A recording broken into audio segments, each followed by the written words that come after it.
जय हिंद एवरीवन। तो चलिए भाई, सभी लोग जल्दी से जल्दी क्लास के साथ जुड़ते चलिए। आज का जो हमारा टॉपिक है, आप देख पा रहे हैं, इंडियन स्पेस रिसर्च सेंटर्स और स्पेस की जो एजेंसीज हैं उनके बारे में हम लोग पढ़ेंगे कि हमारे देश में कहाँ कहाँ पे कौन कौन से रिसर्च सेंटर हैं, कौन कौन सी एजेंसीज हैं, कहाँ कहाँ से वो वर्क करते हैं। इन सभी चीज़ों के बारे में जानकारी लेते हुए चलेंगे। तो सबसे पहले हमारा आता है brief history of Indian space programme and research centre, कि भारतीय स्पेस प्रोग्राम, भारतीय अंतरिक्ष प्रोग्राम और भारतीय रिसर्च सेंटर यानी अंतरिक्ष अनुसंधान सेंटर्स के बारे में एक ब्रीफ हिस्ट्री हम लोग जानते हुए चलते हैं। तो सबसे पहले हम लोग आते हैं, the first step was to form the INCOSPAR. INCOSPAR यानी Indian national committee for space research, है ना। इनकोस्पार यानी Indian national committee for space research under doctor Sarabhai and doctor Ramanathan in 1962। ठीक है, तो under doctor Sarabhai and doctor Ramanathan 1962।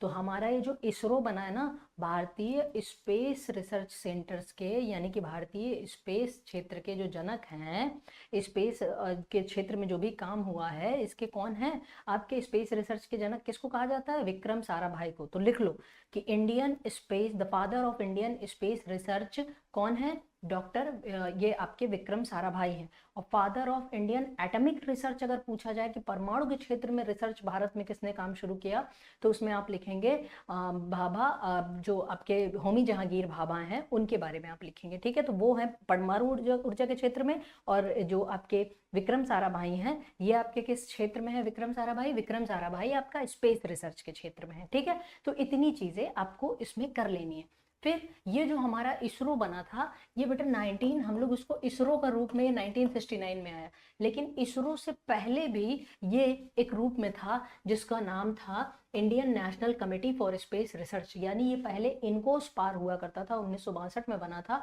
बाद में यही इनकोस्पार 1969 में क्या बन जाता है? ISRO, Indian space research organisation. तो इसको आप लोग लिख लेंगे।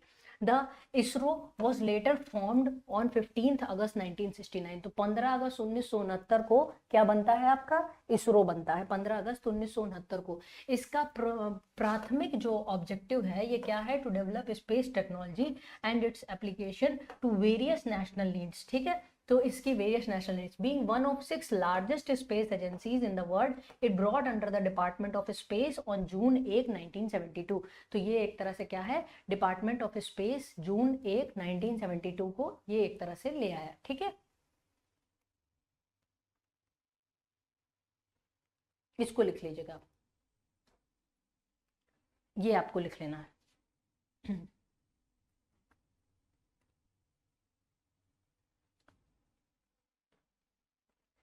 कम से कम इसकी स्थापना कब हुई, इसको आपको लिख लेना, फिर हम इसमें आगे बढ़ते हैं।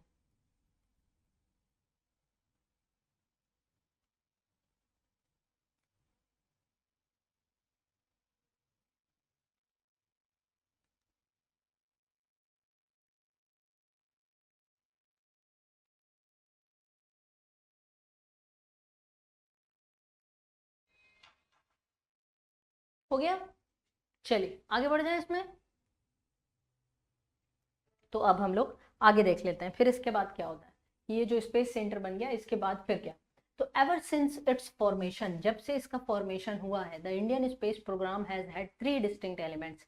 जब से इसका फॉर्मेशन हुआ है, अपने गठन के बाद से ही भारतीय अंतरिक्ष कार्यक्रम में 3 विशिष्ट तत्व शामिल रहे हैं। अब वो 3 विशिष्ट तत्व आपके कौन कौन से हैं जो भारतीय स्पेस क्षेत्र में जो शामिल रहे हैं? सबसे पहला है satellites for communication and remote sensing, यानी कि संचार और सुदूर संवेदन के लिए उपग्रह। दूसरा क्या है? स्पेस ट्रांसपोर्टेशन सिस्टम, अंतरिक्ष परिवहन प्रणाली। तीसरा क्या है? एप्लीकेशन प्रोग्राम्स, अनुप्रयोग कार्यक्रम। तो ये किस क्षेत्र में आपका काम करता है? इंडियन स्पेस प्रोग्राम ये आपका satellites for communication and remote sensing, यानी कि जो कम्युनिकेशन और रिमोट सेंसिंग के लिए जो आपकी सैटेलाइट्स हैं उनको।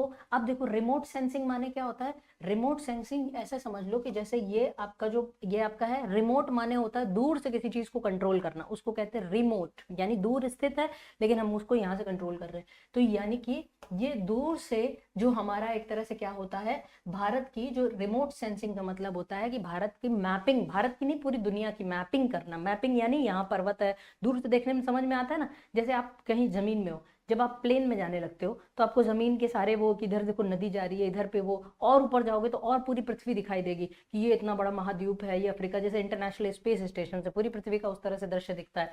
तो वही सारी चीजें हैं। तो satellites for communication and remote sensing, तो सैटेलाइट्स दो तरह के कामों के लिए भेजी जाती हैं। एक भेजी जाती है कम्युनिकेशन के लिए, कि संचार व्यवस्था स्थापित करके, टावर से सिग्नल जा रहा है, यानी सिग्नल आपने किसी को कॉल किया, आपका सिग्नल गया सैटेलाइट, सैटेलाइट फिर उस एरिया के टावर में वो सिग्नल जाएगा, फिर वहां से उस व्यक्ति को कनेक्ट होगा। तो ये जो पूरा सिस्टम है, ये कम्युनिकेशन और रिमोट सेंसिंग जो है, तो दूर से चीजों को कंट्रोल करना और वहां की मैपिंग करना, तो ये काम होता है। स्पेस ट्रांसपोर्टेशन सिस्टम, अंतरिक्ष तक कुछ भी लेके जाना है, टेलीस्कोप लेके जाना है अंतरिक्ष तक हमको, वहां से फिर हमको पूरे ब्रह्मांड की बढ़िया सी पिक्चर देखना है, क्योंकि धरती पे अगर हम टेलीस्कोप लगाते हैं तो ऊपर बादल बादल आते हैं, जिसकी वजह से व्यवधान होता है, हम चीजों को अच्छे से देख नहीं पाते हैं। तो इसलिए अंतरिक्ष पे जाके, यानी वायुमंडल से बाहर जाके टेलीस्कोप सेट करते हैं। एप्लीकेशन प्रोग्राम, कई अन्य एप्लीकेशन यानी इसके कई अन्य अनुप्रयोग होते हैं, जिसमें हमारा ये स्पेस रिसर्च सेंटर्स का मतलब एक तरह से क्या आता है, काम आता है। ठीक है, इसको आप लोग लिख लेंगे।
हो गया, चलिए अब हम इसमें आगे बढ़ जाते हैं। फिर उसके बाद हमारा क्या है, फिर है brief history of Indian space programme and research centre. अब थोड़ी सी ब्रीफ हिस्ट्री देख लेते हैं।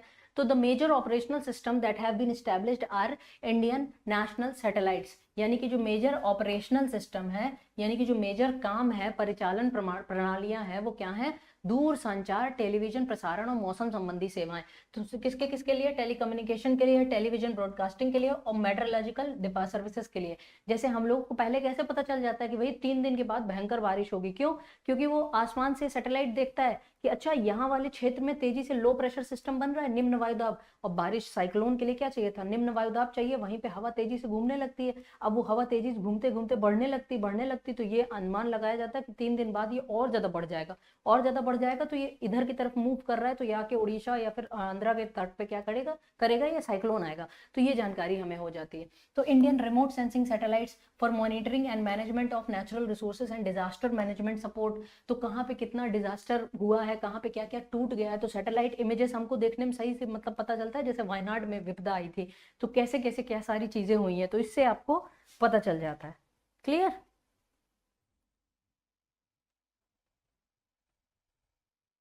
तो इसको आप लोग लिख लेंगे कि इनके अनुप्रयोग क्या क्या होते हैं।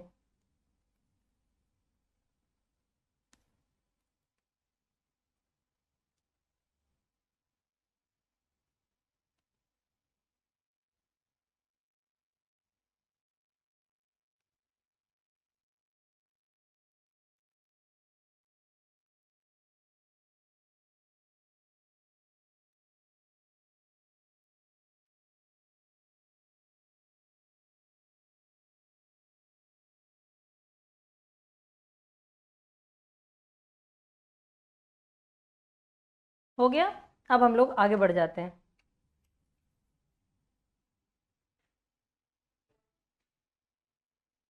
फिर उसके बाद आपके क्या है, अब हम आ जाते हैं अपने स्पेस रिसर्च सेंटर्स पे कि हमारे देश में कहाँ कहाँ पे कौन कौन से स्पेस रिसर्च सेंटर हैं, यानी अंतरिक्ष अनुसंधान संस्थान हैं। वो अंतरिक्ष अनुसंधान संस्थानों को हमें पढ़ते हुए चलना है। तो सबसे पहले हम आ जाते हैं न्यू दिल्ली में। न्यू दिल्ली में क्या है, DOS branch secretariat, ISRO branch office, Delhi earth station, ये न्यू दिल्ली में हमारा DOS ब्रांच सेक्रेटेरिएट है, इसरो ब्रांच ऑफिस है, दिल्ली अर्थ स्टेशन है। ये सब हमारा कहाँ है, नई दिल्ली में है। ठीक है, तो नई दिल्ली में इसरो का ब्रांच ऑफिस भी है। एक चीज आप याद रखना, इसरो अगर आपको पता है कि इसरो का श्रीहरिकोटा आपको पता होगा, श्रीहरिकोटा आपका कहाँ पड़ता है, जैसे ये हमारा गुजरात का क्षेत्र हो गया, इधर हमारा यहाँ पे आंध्र प्रदेश का क्षेत्र आता है और नीचे तमिलनाडु का क्षेत्र आता है। तो आंध्र और तमिलनाडु के बीच में एक छोटी सी लेक पड़ती है जिसको हम लोग क्या कहते हैं, पुलिकट लेक। जनरली तो पूछा जाता है पुलिकट लेक कहाँ है, वैसे समुद्र के किनारे की एक लैगून लेक है, यानी इसमें खारा पानी रहता है। तो समुद्र के किनारे की लेक है, तो ज्यादातर आपसे पूछा जाता है कि जो पुलिकट लेक है वो 90% आपके क्या है, आंध्रा में, 10% ही आपके तमिलनाडु में है। तो ऑप्शन में अगर दोनों दे दे तो आंध्रा ही चूज करना, तमिलनाडु नहीं। ठीक है, तो यहीं पे एक द्वीप है जिसका नाम है पुलिकट लेक के पास श्रीहरिकोटा द्वीप। वो श्रीहरिकोटा जो है वो इसरो का हेडक्वार्टर नहीं है, वो इसरो की लॉन्चिंग साइट है। वहां से इसरो जो अपने सैटेलाइट्स हैं उनको लॉन्च करता है, रॉकेट्स को लॉन्च करता है। तो ये आपका है, तो इसरो का ब्रांच ऑफिस न्यू दिल्ली में है, अर्थ स्टेशन दिल्ली में है, ब्रांच सेक्रेटेरिएट। देहरादून में क्या है, Indian institute of remote sensing, remote sensing जो दूर से चीजों को कंट्रोल करने वाली जो टेक्नोलॉजी है उसका जो इंस्टीट्यूट है वो कहाँ है, देहरादून में है। अच्छा, देहरादून में एक ये भी याद रखना, फॉरेस्ट रिसर्च इंस्टीट्यूट, वन अनुसंधान संस्थान भी कहाँ है, जंगल के बारे में जहाँ पे रिसर्च किया जाता है वो संस्थान भी कहाँ है, वो आपके देहरादून में है। Centre for space science and technology education in Asia Pacific, है ना, तो स्पेस साइंस एंड टेक्नोलॉजी जो एजुकेशन एशिया पैसिफिक है वो भी देहरादून में है। फिर आता है ब्यालालू। ब्यालालू में क्या है, Indian deep space network, Indian space science data centre, है ना। तो डीप स्पेस नेटवर्क यानी अंतरिक्ष में बहुत अंदर तक जाने, यानी पृथ्वी से बहुत दूर, कई किलोमीटर दूर, उसको डीप स्पेस बोलते हैं। Indian space science data centre, ठीक है, तो डेटा सेंटर जहाँ पे पूरा स्पेस साइंस से रिलेटेड जो पूरा आपका होता है डेटा। लखनऊ में क्या है, ISTRAC ग्राउंड स्टेशन, है ना, तो इसरो का स्पेस एजेंसी से रिलेटेड जो ग्राउंड स्टेशन है लखनऊ में। कलकत्ता में क्या है, ईस्टर्न RRCC, है ना, जो रीजनल रिसर्च का जो है वो आपका कहाँ पे है, कलकत्ता में है। अलुआ केरला में क्या है, अमोनियम पर क्लोरेट एक्सपेरिमेंटल प्लांट, ये आपका कहाँ है, अलुआ में है। भोपाल में क्या है, मास्टर कंट्रोल फैसिलिटी। अच्छा, इसमें देखो जो इंपॉर्टेंट है ये भोपाल वाला है और आपका ये ब्यालू वाला इंपॉर्टेंट है क्योंकि डीप स्पेस पूछा जा सकता है। देहरादून का ये वाला इंस्टीट्यूट, रिमोट सेंसिंग इंस्टीट्यूट, देखो जो चीजें इंपॉर्टेंट है उसमें रेड पेन से आपको क्या लगा दे रहे, टिक लगा दे रहे, तो आप लोग उसको उसको ज्यादा अच्छे से याद कर लेना। जैसे देहरादून का ये वाला इंपॉर्टेंट है और ये डीप स्पेस ब्यालू का इंपॉर्टेंट है, ये तो इतना इंपॉर्टेंट है नहीं। भोपाल का हाँ मास्टर कंट्रोल फैसिलिटी इंपॉर्टेंट है और ये दोनों आपके कहाँ के, न्यू दिल्ली के इंपॉर्टेंट है। लिख लेना चाहे सारे ही, लेकिन ये दोनों जो जिसको मैंने इंपॉर्टेंट बोला है इसको रिमेंबर कर लेना, है ना।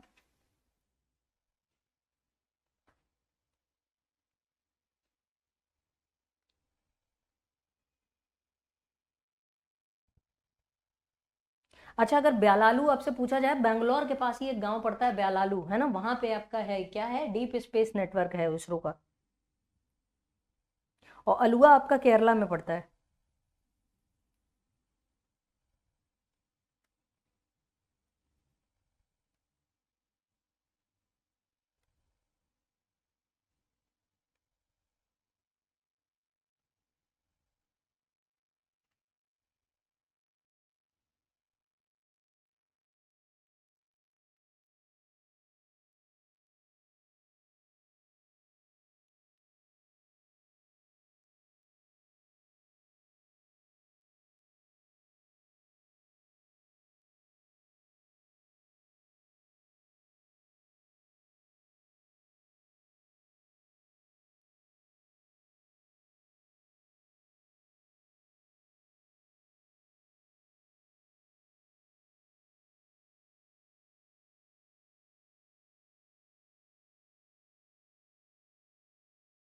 हो गया, चलिए अब हम लोग आगे आते हैं।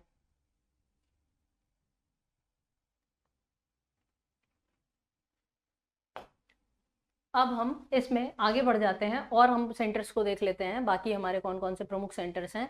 तो अब कुछ और सेंटर्स हमारे इंडियन स्पेस रिसर्च यूनिट्स के चंडीगढ़ में है सेमीकंडक्टर लेबोरेटरी स्पेस सेंटर्स के लिए, जो उसके सैटेलाइट्स वगैरह के लिए जो सेमीकंडक्टर का यूज होता है। सेमीकंडक्टर्स तो आजकल हर इलेक्ट्रॉनिक्स उपकरण में, ये जो हमारा यहाँ पे जो हमारी स्क्रीन लगी हुई है इसमें भी सेमीकंडक्टर्स का यूज हुआ है ना, काफी एडवांस सेमीकंडक्टर्स का यूज हुआ है। तो ये सब हमारा कहाँ पे है, चंडीगढ़ में इसका है laboratory. Shillong north eastern space application centre है, शिलोंग में क्या है, north eastern space application centre. Hyderabad में क्या है, देखो दोनों ही इंपॉर्टेंट है। हैदराबाद में है नेशनल रिमोट सेंसिंग एजेंसी, तो एक national remote sensing agency Dehradun में भी थी और एक यहाँ पे आपके कहाँ पे है, हैदराबाद में भी है। जैसे कि यहाँ पे अभी जस्ट हमने देखा देहरादून में Indian institute of remote sensing, और ये क्या है, नेशनल रिमोट सेंसिंग एजेंसी। वो इंडियन इंस्टीट्यूट है, ये एजेंसी है, ठीक है, ये सेंटर है। फिर आते हैं तिरुपति में। तिरुपति में नेशनल, देखो एक चीज होता है मतलब इंस्टीट्यूट जो होता है वहां पे उसके बारे में डिटेल्स जीरो से पढ़ाई की जाती है। रिसर्च सेंटर जो एजेंसीज वगैरह होती है वहां पे रिसर्च भी चल रहा होता है ना, प्रैक्टिकल चीज है। तिरुपति में क्या है, नेशनल एटमॉस्फेयर रिसर्च लेबोरेटरी है। तिरुपति का जो मंदिर है, आजकल तिरुपति मंदिर न्यूज में बहुत ज्यादा बना हुआ है, वो कुछ ऐसा न्यूज आ रहा है कि उसमें जो तिरुपति के जो प्रसादम में जो लड्डू बनते हैं उसमें कुछ चर्बी का यूज किया गया है जानवरों की, है ना। तो मतलब फैट ऑयल जो आपका फिश ऑयल वगैरह का यूज किया गया है, इसमें बहुत कंट्रोवर्सी है उसमें, है ना। तो तिरुपति न्यूज में है, तो national atmospheric research laboratory Tirupati में है। श्रीहरिकोटा, श्रीहरिकोटा में सतीश धवन स्पेस सेंटर है, जो कि इसरो का लॉन्चिंग साइट है। सतीश धवन एक टाइम पे इसरो के डायरेक्टर भी थे, बहुत काम किया था इन्होंने इसरो के लिए, ठीक है। तो इनके नाम पे सतीश धवन स्पेस सेंटर है श्रीहरिकोटा, जहां से हमारे सैटेलाइट्स लॉन्च होते हैं। पोर्ट ब्लेयर में क्या है, डाउन रेंज स्टेशन है। महेंद्रगिरी, महेंद्रगिरी ये पर्वत कहाँ है, महेंद्रगिरी उड़ीसा में है, उड़ीसा काफी ऊंची चोटी है महेंद्रगिरी। तो महेंद्रगिरी में इसरो का प्रोपल्जन कॉम्प्लेक्स है। प्रोपल्जन वो जो इसरो में जो ताकत देता है ना, जिससे वो रॉकेट ऊपर उठता है। सैटेलाइट तो ऊपर जरा सा छोटा सा लगा रहता है, उसके नीचे तो वो सारे बूस्टर्स होते हैं, तो वो ताकत देता है तब सैटेलाइट ऊपर तक जाता है। तो उसका उसको प्रोपल्जन कॉम्प्लेक्स कहते हैं। तो उसका सेंटर कहाँ है, महेंद्रगिरी में। तिरुवनंतपुरम, केरला में भैया बहुत सारी चीजें हैं। केरला में क्या क्या है, विक्रम साराभाई स्पेस सेंटर है, विक्रम साराभाई के नाम पे। He is the father of our space research, मतलब कि जो क्षेत्र है स्पेस रिसर्च जो रीजन है उस क्षेत्र के, इनको ही मतलब एक अग्रदूत माना जाता है। उन्हीं के नाम पे स्पेस सेंटर तिरुवनंतपुरम में। तिरुवनंतपुरम केरला की राजधानी भी है, त्रिवेंद्रम भी इसको कहते हैं ना। केरला में मतलब नियरेस्ट जो आपका, जैसे यहाँ पे कन्याकुमारी पड़ता है, उससे नियरेस्ट एयरपोर्ट यही तिरुवनंतपुरम का पड़ता है, कुछ यही 80-82 किलोमीटर की दूरी पर है, ठीक है। लिक्विड प्रोपल्जन सिस्टम सेंटर कहाँ है, तिरुवनंतपुरम में। ये प्रोपल्जन कॉम्प्लेक्स है महेंद्रगिरी में, तो ये सॉलिड होगा, यहाँ पे लिक्विड है, ठीक है। जो फ्यूल होता है ना वो सॉलिड भी होता है लिक्विड भी होता है, ठीक है। चलिए, फिर होता है इसरो का इनर्शियल सिस्टम, ये तो मत ही लिखना। Indian institute of space science and technology, इसको लिख लेना, ठीक है, इनको लिख लो आप लोग।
हो गया। चलिए अब आगे देख लेते हैं, फिर उसके बाद और कौन कौन से हमारे स्पेस सेंटर्स हैं।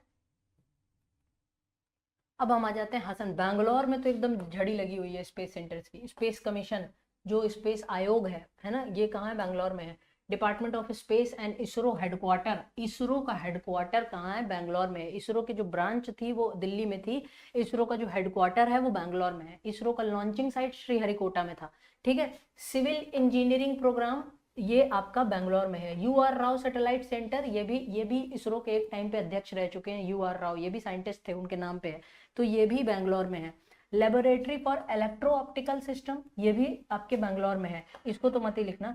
Human space flight centre, human space ये अभी नया बना है, ह्यूमन स्पेस फ्लाइट सेंटर, जो गगनयान के तहत हम लोग ह्यूमंस को भेज रहे हैं ना वहां पे, इसरो, हमारे जो कॉस्मोनॉट्स जाएंगे। ह्यूमन स्पेस फ्लाइट सेंटर, अच्छा 2 बार लिख गया है। इनसेट प्रोग्राम ऑफिस, और इनसेट जो हमारे शुरुआत के जो सैटेलाइट्स थे ना, इंडियन नेशनल सैटेलाइट, उसी को शॉर्टकट में इनसेट कहते हैं। ये बहुत पुराने मतलब वो है, तो अब ये बैंगलोर में बना था। अब ये आपके ये भी सेक्रेटरीट, इसको भी मत लिखना, ठीक है। केवल इतने लिख लो, कितने? इतने, हाँ। और हसन में क्या है? Master control facility. Hassan district भी आपका कहाँ पड़ता है? कर्नाटका में। बैंगलोर तो है ही कर्नाटका की राजधानी, है ना। और हसन डिस्ट्रिक्ट भी हमारा कहाँ पड़ता है? कर्नाटका में पड़ता है।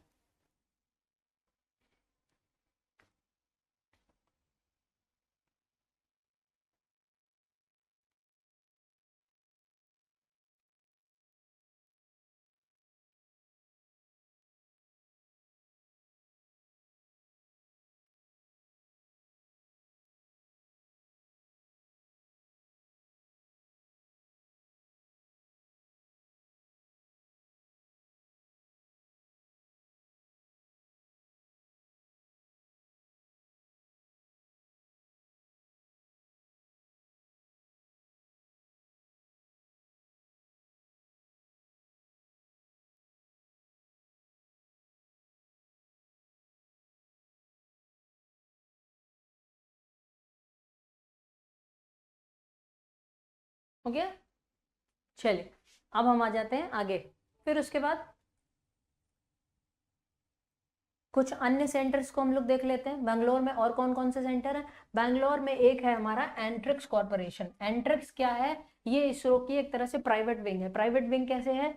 जैसे कई आपके इसरो के पास बहुत ढेर सारा काम रहता है, यानी कि इसरो के पास बहुत सारे ऑफर आते हैं, क्योंकि इसरो बहुत सस्ते में सैटेलाइट्स को लॉन्च कर देता है, तो दुनिया भर के देश आते हैं कि हमारे सैटेलाइट को आप लॉन्च कर दो। अभी अमेरिका के पास जाएंगे, बहुत महंगे में लॉन्च करेगा, है ना। तो आपको मतलब एक तरह से किराया सस्ता है। तो इसरो लेकिन चूंकि इतना सारा बिजी रहता है, इतने सारे सैटेलाइट्स लॉन्च करने रहते हैं, तो कई ऑफर रिजेक्ट करने पड़ते हैं। रिजेक्ट क्यों? क्योंकि इसरो उनको टाइम लाइन देता है, 2028 में लॉन्च करेंगे, 2029 में लॉन्च करेंगे, तो उन लोगों को लगता है यार तब तक तो टेक्नोलॉजी ही बदल जाएगी, तो अच्छा महंगा करके अमेरिका को ही दे देते हैं, थोड़ा पैसा ही ज़्यादा लगेगा। तो इसरो का ये है कि भाई बाकी ऑफर भी हमारे पास से ना जाए, ऐसे जो भारत में प्राइवेट लोग हैं जो काम करते रहेंगे, उनको हम एक्सपर्टीज देंगे, जगह दे देंगे, बाकी इंस्ट्रूमेंट इंस्ट्रूमेंट वो अपने ले आए, और यहाँ आके अपना मैन पावर लेके उसको बना बना के लॉन्चर, हम पूरा एक्सपर्टीज बता देंगे कि ऐसे ऐसे ऐसे ऐसे बनाना है। तो वो एंथ्रिक्स कॉर्पोरेशन है, वो भी आपका बैंगलोर में है। लिक्विड प्रोपल्जन सिस्टम सेंटर, ये तो शायद अभी हम लोग कर भी चुके हैं। न्यू स्पेस इंडिया लिमिटेड, ये भी इसरो का एक तरह से क्या है, ये प्राइवेट चीज़ों को ही मतलब एक तरह से ऑर्डर्स को लेने के लिए वो है आपका। मुंबई में आपका क्या है? इसरो का लायजन ऑफिस है। नागपुर में क्या है? सेंट्रल ये रीजनल रिमोट सेंसिंग सेंटर है। और माउंट आबू में आपका क्या है? इंफ्रारेड ऑब्जर्वेटरी, ये इंपॉर्टेंट है। माउंट आबू, माउंट आबू में इंफ्रारेड ऑब्जर्वेटरी है, ठीक है। अहमदाबाद में space application centre, physical research laboratory, इसको भी किसने बनाया था?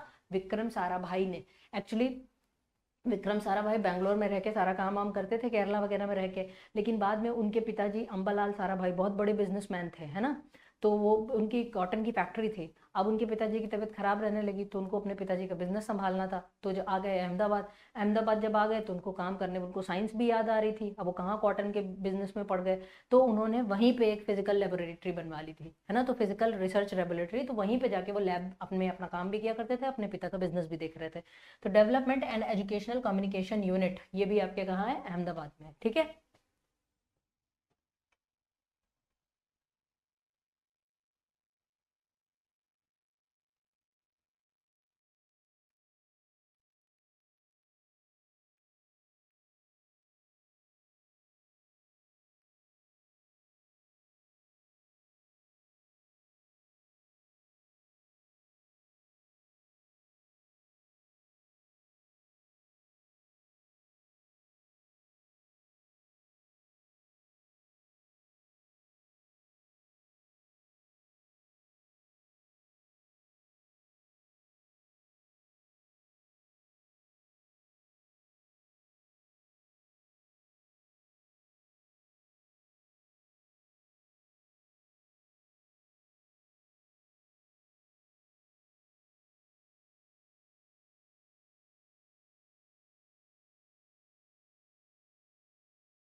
ओके, चलिए अब हम इसमें आगे बढ़ जाते हैं। फिर उसके बाद जोधपुर में आ जाते हैं। जोधपुर में है western regional remote sensing centre, Udaipur में है सोलर ऑब्जर्वेटरी। ठीक है, तो इंफ्रारेड ऑब्जर्वेटरी हमारी कहाँ पे थी, माउंट आबू में थी, और जो सोलर ऑब्जर्वेटरी है वो उदयपुर में है। ठीक है, उदयपुर में हमारे क्या है, उदयपुर के एक और नाम से जानते हैं सिटी ऑफ लेक्स, जोधपुर को ब्लू सिटी कहते हैं, जयपुर को पिंक सिटी कहते हैं। ठीक है, तो यहाँ पे सोलर ऑब्जर्वेटरी हमारी मिलती है।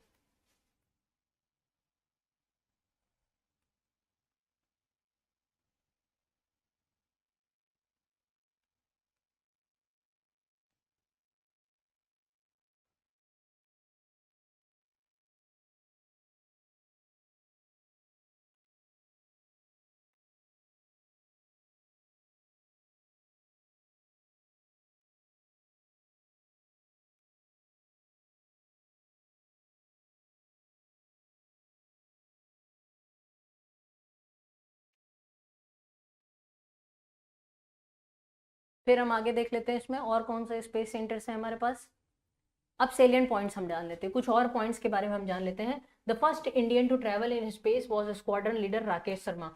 भारत के पहले भारतीय, वो पहले भारतीय जिन्होंने स्पेस को ट्रैवल किया था, वो आपके कौन थे, स्क्वाड्रन लीडर थे राकेश शर्मा, है ना। तो स्क्वाड्रन लीडर राकेश शर्मा थे, जो कि पहले भारतीय थे जिन्होंने एक तरह से क्या किया था, स्पेस की यात्रा करी थी। The first Indian origin women in space was Kalpana Chawla. अंतरिक्ष में जाने वाली पहली भारतीय मूल की महिला कौन थी, कल्पना चावला थी। अंतरिक्ष में जाने वाली पहली भारतीय मूल की महिला कौन थी, कल्पना चावला थी।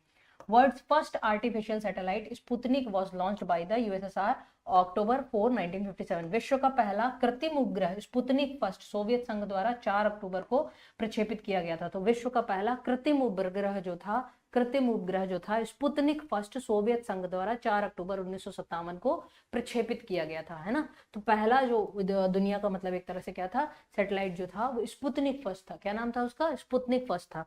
इसको लॉन्च किया गया था सोवियत संघ के द्वारा।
ओके, चलिए अब हम इसमें आगे बढ़ जाते हैं। फिर उसके बाद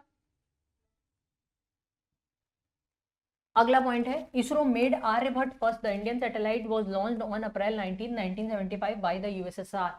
जो इसके द्वारा मतलब इसरो के द्वारा निर्मित भारतीय उपग्रह आर्यभट्ट को सोवियत संघ द्वारा, देखिए हमने सैटेलाइट तो हमारा बना लिया था आर्यभट्ट, लेकिन हमारे पास कैपेबिलिटी नहीं थी, क्षमता नहीं थी कि हम उस सैटेलाइट को अपने दम पे लॉन्च कर दें। तो हमने तो लॉन्चर अपना बाद में बनाया था। सबसे पहले एसएलवी बना था, स्मॉल सैटेलाइट लॉन्च व्हीकल। फिर उसके बाद बना PSLV, polar satellite launch vehicle. फिर एक जो बड़ा वाले सैटेलाइट्स को लॉन्च करने वाला होता है उसको जीएसएलवी कहते हैं, जियो सैटेलाइट लॉन्च व्हीकल, है ना। तो ये जो हमारा आर्यभट्ट था, इसको हमने लॉन्च किसके जरिए करवाया था, यूएसएसआर से हमने हेल्प ली थी, यूएसएसआर की हमने हेल्प ली थी कि भाई यूएसएसआर यानी ये कि सोवियत संघ, आप हमारा ये जो सैटेलाइट है इसको प्रक्षेपित करने में आप हमारी हेल्प करो। ठीक है, the first person to walk in space was Alexei Leonov. जो अंतरिक्ष में चलने वाले पहले व्यक्ति थे उनका नाम क्या था, एलेक्सी लियोनोव। जो अंतरिक्ष में चलने वाले पहले व्यक्ति थे उनका नाम था एलेक्सी लियोनोव। ठीक है, Neil Armstrong is the first person to walk on the moon. Neil Armstrong चंद्रमा पर कदम रखने वाले प्रथम व्यक्ति थे। तो चंद्रमा पर कदम रखने वाले प्रथम व्यक्ति कौन थे, नील आर्मस्ट्रॉन्ग। क्लियर, नील आर्मस्ट्रॉन्ग। चंद्रमा पर कदम रखने वाले पहले व्यक्ति कौन थे, नील आर्मस्ट्रॉन्ग थे।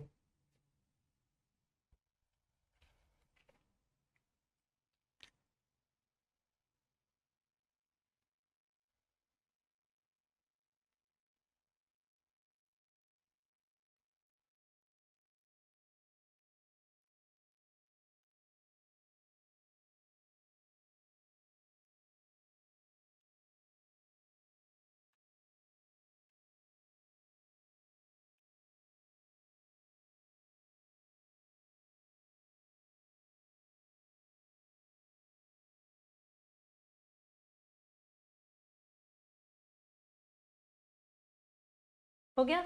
चलिए अब हम आगे आ जाते हैं। ये सारे पॉइंट हमने लिख लिए। ये कुछ हमारे इंपॉर्टेंट पॉइंट्स थे जो कि इंडिया के स्पेस रिसर्च सेंटर से संबंधित, और ये पता है ये क्वेश्चंस आपके एग्जाम में पूछे भी जा चुके हैं। ये वाला क्वेश्चन ही जैसे है, ये जनरली लोगों को नहीं पता होता कि अंतरिक्ष में चलने वाले पहले व्यक्ति कौन थे। मतलब चंद्रमा वाला तो पता रहता है, पहले भारतीय जो थे राकेश शर्मा, ये भी पता रहता है, एलेक्सी लियोनोव थे। और आगे हम लोग देख लेते हैं। The first animal sent to the space was Laika. जो पहला जानवर था जिसको स्पेस पे भेजा गया था उसका नाम क्या था? लाइका, है ना, लाइका। ये एक स्पेस मतलब ये एक सोवियत डॉग था। It was sent through Sputnik two vehicle. ये अध्ययन करने के लिए कि अगर जीवित व्यक्ति को वहां पे भेजा जाए, अभी तो इंसान को भेजने से पहले इंसान पे एक्सपेरिमेंट थोड़ी किया जाएगा, तो कुत्ते को भेजा गया था। हालांकि बोला गया था कि वो स्पेस में ऐसा रेडिएशन था कि उसकी तो जल के मौत हो गई, तुरंत उसकी मौत हो गई, उसको फील भी नहीं होगा दर्द वगैरह, है ना, इतनी स्पीड में उसकी मौत हुई होगी।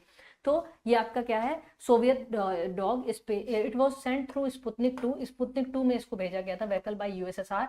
Yuri Gagarin was the first person to go space through Vostok first vehicle. Yuri Gagarin वो पहले व्यक्ति थे जो वोस्टॉक व्हीकल से पहले अंतरिक्ष में जाने वाले व्यक्ति थे। यानी पहला व्यक्ति अंतरिक्ष में जाने वाला रशियन था, और पहला व्यक्ति चांद पर जाने वाला कौन था? आपका अमेरिकन था। The first woman to reach space through Vostok 6 vehicle was Valentina Tereshkova, यानी she went on June 16, 1963। जो पहली वुमेन थी जो स्पेस में पहुंची थी वॉस्टॉक 6 से, उनका नाम था वेलेंटीना तेरेश्कोवा। यूरी गॉगरिन थे स्पुतनिक 6 से, मतलब ये आपके जो 2 व्हीकल था, यानी कि यहाँ पे ये कहाँ गया आपका? वॉस्टॉक फर्स्ट व्हीकल था। जो वेलेंटीना गई थी तेरेश्कोवा, वो वॉस्टॉक 6 व्हीकल से गई थी, और ये पहली रशियन महिला थी, जो पहली रशियन नहीं, पूरी दुनिया की पहली महिला थी जिन्होंने एक तरह से क्या किया था? स्पेस पर कदम रखा था। और स्पेस पे सबसे ज्यादा लंबे समय तक रहने वाली महिला पूछा जाए तो सुनीता विलियम्स का नाम आता है। हालांकि वो अभी भी स्पेस में फंसी हुई है ना, उनको फरवरी में ही वापस लाया जा सकता है। सुनीता विलियम्स, ठीक है, इसको आप लोग लिख लीजिए।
हो गया।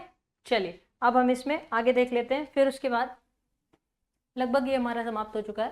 सम of the major milestone of Indian space program, the satellite telecommunication earth station was set up at Ahmedabad. और इंडिया का पहला indigenous sounding rocket, sounding rocket तो इतना ज्यादा आपके लिए इंपॉर्टेंट नहीं है, है ना, ये एक तरह से वातावरण की लेयर्स को डिसाइड करने के लिए इसको बनाया गया था, तो ये इतना इंपॉर्टेंट नहीं है। लेकिन ये सैटेलाइट टेलीकम्युनिकेशन अर्थ स्टेशन लिख लीजिएगा, अहमदाबाद, है ना, 1 जनवरी 1967। तो फिर उसके बाद आर्यभट्ट, ये पहला इंडियन सैटेलाइट था, इसको ऑलरेडी हम देख चुके हैं, जिसको सोवियत यूनियन के तहत हमने एक तरह से क्या किया था, सोवियत व्हीकल के द्वारा हमने इसको लॉन्च किया था, ठीक है।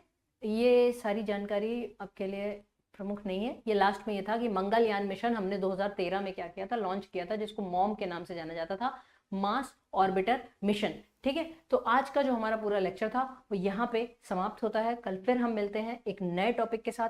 तो आज के लेक्चर को यहीं पे समाप्त करते हैं। जय हिंद, जय भारत। ये रहे हमारे फाउंडर सर, है ना, त्रिशूल डिफेंस एकेडमी का फाउंडेशन, जिन्होंने आज से लगभग 20 साल पहले, यानी कि 20 साल से ज्यादा का एक्सपीरियंस हो गया त्रिशूल डिफेंस एकेडमी को डिफेंस सेक्टर में कोचिंग प्रोवाइड करने का। तो ये है हमारी ब्रांचेस के बारे में यहाँ पे दिया हुआ है। हमारी ब्रांचेस केवल एक जगह ही नहीं है, भारत में दिल्ली में और रांची में भी है, इलाहाबाद के अलावा। फिर उसके बाद बाद आगे हम देखते हैं, ये अभी जो हमारे एक तरह से त्रिशूल डिफेंस एकेडमी की तरफ से ACC में जो सिलेक्टेड कैंडिडेट्स हैं, फाइनल सिलेक्शन जिनका हुआ है, तो उनके बारे में। और अब ये है हमारा ऐप त्रिशूल डिफेंस एकेडमी का। तो इन केस आप एक तरह से कोई भी डिफेंस की एग्जाम की तैयारी कर रहे हैं तो आप हमारे साथ अपनी तैयारी को और ज़्यादा शार्प बना सकते हैं। तो ये है हमारा ऐप त्रिशूल डिफेंस एकेडमी का। इसको आप प्ले स्टोर पे जाके इस तरह से हमारे लोगों के साथ आप इसको डाउनलोड कर सकते हैं। तो नया बैच शुरू है, इसमें एडमिशन्स भी हो रहे हैं। In case you have any queries regarding any course, आप इन नंबर्स पे कॉल कर सकते हैं और इस नंबर पे कॉल कर सकते हैं। कभी भी आप इस पे कॉल कीजिए, आपको यहाँ पे जवाब दिया जाएगा। अब डिफेंस एग्जाम क्रैक करना हुआ और भी आसान, त्रिशूल डिफेंस एकेडमी लेकर आए हैं बिल्कुल ही एडवांस लर्निंग ऐप। तो आज ही ज्वाइन करें और स्टार्ट करें अपनी ऑनलाइन क्लासेस।